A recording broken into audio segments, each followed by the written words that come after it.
Welcome to the second half of Football Friday Night, sponsored by Bojangles and Universal Windows Direct.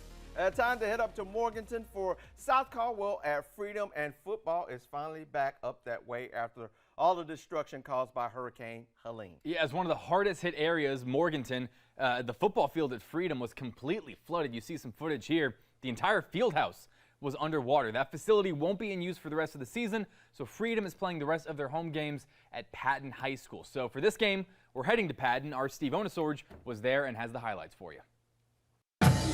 This was supposed to be homecoming night for Freedom, but this isn't home, just home away from home for the rest of the year. Very strange, Steve. But it was senior night and a big night for everyone, both teams needing a win. The Freedom Patriots were favored, but never count out the South Caldwell Spartans. And except for this tush-push for a Spartan first down, had to show it. For the most part, the first half was all Freedom. Jaden Balin fights his way to the first score. Then it was prime Balin on the pitch. He makes some moves. Freedom is up 14-0. Maybe the rising moon had something to do with this, but South Caldwell suddenly woke up, capping off a long drive with this quick pass to Carter Bly. A two-pointer makes it a 6-point game. There's hope, Spartans. And with 2 seconds left in the half, there's Bly again. Another two-pointer gives South the lead. That's something for Spartans to cheer about. Second half, they kept cheering as the Spartans took 7 minutes off the clock and increased their lead with this TD. But Freedom just shook it off and went to work. This TD run by Kobe Johnson gets them within one. Next time they get the ball, it took just one play. Caden Davis on the keeper. He is in. Freedom back in the lead and never looked back. Late in the fourth, this run by Jaden Balin sealed it. Home away from home was home sweet home tonight as the Patriots win 36-22. At Patton High School, Steve Onosorge for Football Friday Night. Big win there for Freedom. The Patriots get that win. Now, two things before we move on with the show. First thing, South Caldwell, that tush push, that looked like that was assault. I've never seen the Philadelphia Eagles running like that. So no one has pushed Jalen Hurts like that. So I feel like that could be going on. That quarterback and running back got some beeps to figure out, because there was something that push felt personal from our vantage point.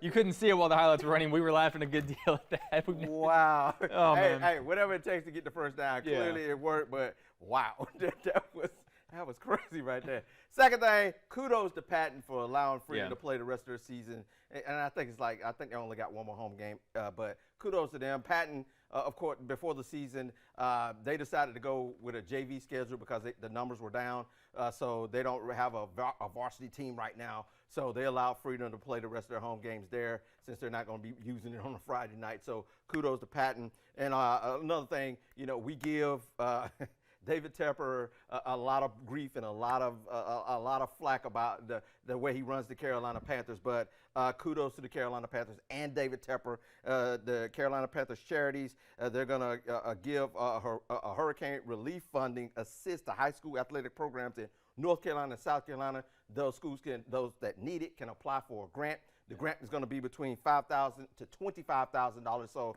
the schools have to apply for that. But this is a way for some of them, like Freedom, they're going to need a lot of help.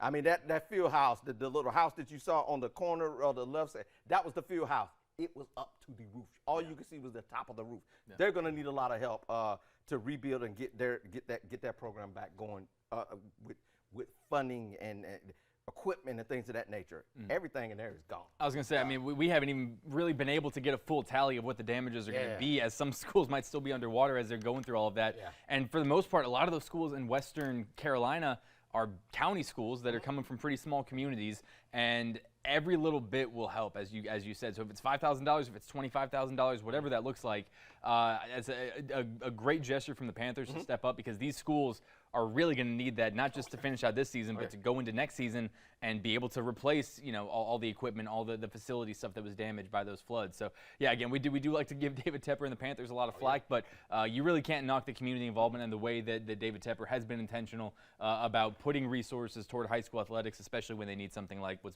we've seen the past couple of weeks. Yeah, providing nearly $1 million in high school athletic disaster relief grants, fitting 62 high school athletic programs in North and South Carolina. So kudos to the Carolina Panthers for lending a hand and helping some of these schools, because they're hurting.